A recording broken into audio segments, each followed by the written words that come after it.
So what's up? Magandang hapon sa inyong lahat mga kamamay. So andito ulit ako upang mag-share sa inyo ng ilang mga love advice na maaaring makatulong sa inyong buhay pag-ibig. So mga kamamay, bago ko simulan tong ating topic na to, pagpasensyahan nyo na yung pagiging nakasando ko kasi medyo mainit dito sa bahay.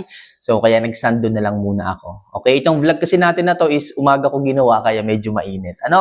So, ang topic pala natin ngayon mga kamamay is, ano nga ba yung ginagawa ng isang lalaki na suko na or hindi na niya kaya yung no contact rule pagdating sa inyong relasyon? Ibig sabihin, kung siya man or ikaw man yung gumawa ng no contact rule, ito yung mga bagay na ginagawa ng isang lalaki. Kung siya ay suko na dito, ibig sabihin, hindi na niya kaya yung hindi mo pagpaparamdam. Ika nga, gusto na niyang makipagbalikan sa'yo, gusto na niyang maging okay kayo, ito yung kanyang mga ginagawa. So sana mga kamamay, maintindihan nyo lahat ng aking mga share sa inyo ng mga tips at sana ay makita nyo po ito para malaman nyo na ang isang lalaki ay baliw na or suko na siya sa no contact rule na meron sa inyong relasyon.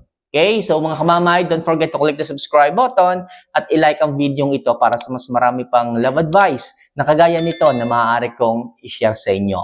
So huwag natin masyadong patagalin. Ano nga ba yung mga bagay na ginagawa ng isang lalaki na suko na or gusto na niyang muli kayong magkabalikan dalawa kung kayo ay nasa no contact rule sa inyong relasyon? So number 1, ginagawa niya ang lahat, makita at makausap ka lang niya. Okay? Kapag kasi ang isang lalaki ay namimiss ka na, gusto na niyang bumalik sa iyo, hindi na niya gusto ang no contact rule sapagkat hindi na niya kinakaya ito, hinahanap ka na niya. Okay, gumagawa na siya ng paraan para makausap ka at makita ka. For example, mga kamamay, bigla na lang siyang magme-message sa iyo, bigla na lang siyang tatawag sa iyo. Babe, alam ko magugulat ka pero gusto kong ayusin na natin ang lahat. Gusto kong maging okay na ulit tayo. Yan yung mga sinasabi ng isang lalaki na kapag ka siya ay baliw or suko na sa no contact rule mo. Ibig sabihin, nagsisisi na siya sa kanyang mga ginawa. So bigla siyang magme-message sa iyo, gusto kanyang makausap, at yung iba pumupunta talaga sa bahay ninyo. Bigla na lang kayong magugulat na nandiyan na pala sila sa inyong gate. Tumatawag, kumakatok, gusto kanyang makausap. Yes, mga kamamay, yan yung isang dahilan na ang isang lalaki ay suko na at gusto na niyang bumalik sa iyo. Okay? After ng inyong no contact rule. Ibig sabihin, siya ay nag-e-effort na tawagan, kausapin, at makita ka. Okay? So, number 2, bigla na lang siyang mag-e-effort sa iyo. Yes, mga kamamay, bigla-bigla na lang to, ha? Bigla mo na lang mararamdaman. Bigla mo na lang makikita kung bakit siya ay may pa-flowers ulit sa iyo, kung bakit siya ay nagyayayang lumabas, kung bakit siya ay tumatawag na ngayon. After 5 months, bigla na lang siyang ganyan, mag-e-effort, bigla ka na lang susunduin, bigla ka na lang kakausapin, tatawagan, magsusorry. Diba?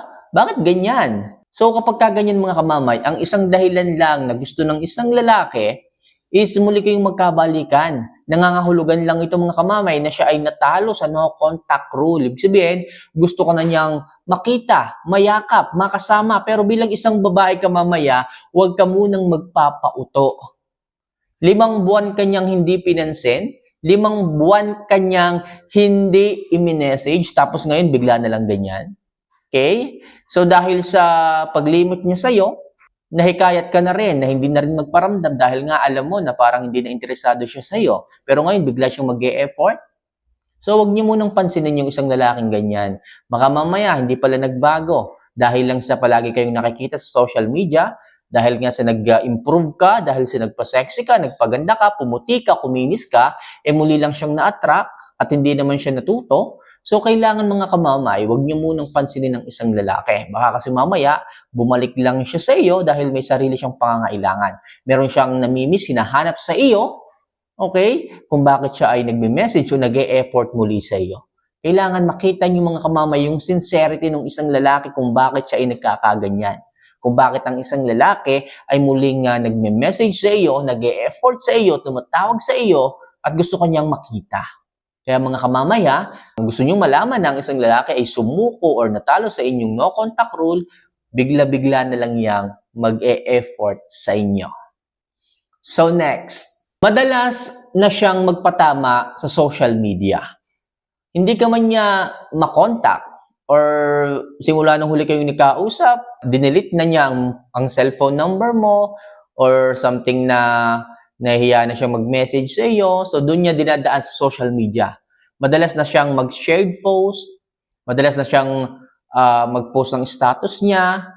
Okay, nagpapatama na siya sa iyo. Kapag ganyan mga kamamay, meron lang isang balak ng isang lalaki. Which is yun ay maging okay ulit kayo or something na namimiss ka na niya, natalo na siya sa no contact rule.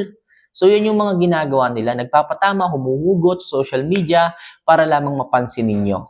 So isa yung sign mga kamamay o mga tips, mga bagay na dapat yung makita na ang isang lalaki ay hindi na makatiis sa no contact rule na meron sa inyong relasyon. So next, bigla na lang siyang magsusorry at tatawag sa inyo. Ganyan, gugulatin na lang kayo ng mga kalalakihan. Bigla na lang siyang tatawag, babe, ilang araw na ako tumatawag sa'yo, bakit di mo sinasagot?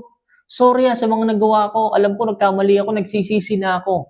Sana naman magkaayos ulit tayo. Mga kamamay, bakit naman ganyan? Ang tagal niyang nawala, ang tagal niyang hindi nagparamdam, hindi mo alam kung ano nangyari sa kanya. Yung pala, nandun na siya sa kandungan ng ibang babae, tapos bigla siyang ganyan. Bigla siyang lalapit, magsusorry. Sa kanya lang nare-realize yung mga bagay-bagay kapag ito'y huli na. Pero mga kamamay, advice ko sa inyo, kapag bumabalik yung mga lalaking ganyan, na noon pinaluha, pinaiyak kayo, please sana, huwag kayong maging uto-uto.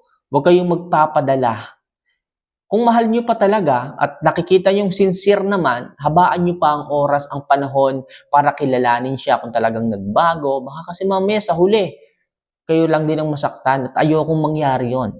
Nandito ako mga kamamay para kayo ay i-guide, para kayo ay maging masaya ulit, hindi para makita kayong lumuluha ulit. Ayoko nung ganyan. Kaya mga kamamay, sinasabi ko sa inyo, bigla-bigla na lang yung magsusorry, tatawag sa inyo, sign yon na hindi na niya kinakaya ang no contact rule na meron sa inyong relasyon. Kaya sinasabi ko palagi, ang NCR or no contact rule ay napakahalaga sa inyong relasyon. Kailangan kayanin niyo po yan. Sa una, napakahirap. Sapagkat kakalimutan mong pilit yung mga taong nagbigay sa iyo ng saya noon. Okay, na hindi mo naman makita kung kayo ba ay pinahahalagahan din ngayon. Kaya mga kamamay, sana naman ay taasan nyo ang inyong sensitivity pagdating sa mga taong ganyan. Huwag kayong magpaloko, huwag kayong magpadala kaagad. Alright?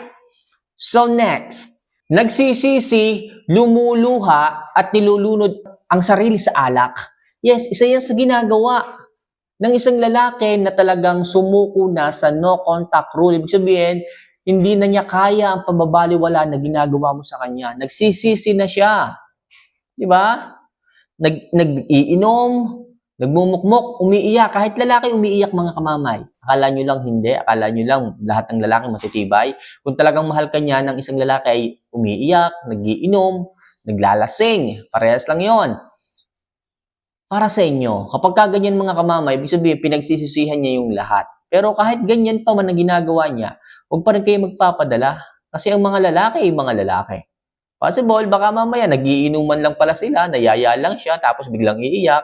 Dahil sa napuwing, hindi natin alam. Biglang tatawag sa iyo, kakausapin ka, yung pala binobola-bola ka lang, niloloko ka lang pala. Pag nakuha yung gusto, bigla ka na lang iiwanan ulit. Ayoko mangyari yun mga kamamay. Gusto ko lang ipaalam sa inyo yung mga ginagawa ng isang lalaki, okay, para masabi natin na talagang natalo sila sa no contact rule. Umiiyak, nagmumukmok, naglalasing. And last, lumalapit siya sa mga taong mahal mo sa buhay para magkaayos kayo. Ginagawa po yan ng isang lalaki mga kamamay. For example, kung sino man yung malapit na tao sa buhay mo, okay, kalimitan, nanay mo, magulang mo, tatay mo, kapatid mo, nilalapitan niya ng isang lalaki. Lumalapit sila sa mga magulang mo para humingi ng saklolo ng tulong para muli kayong magkabalikan, para muli kayong magkaayos.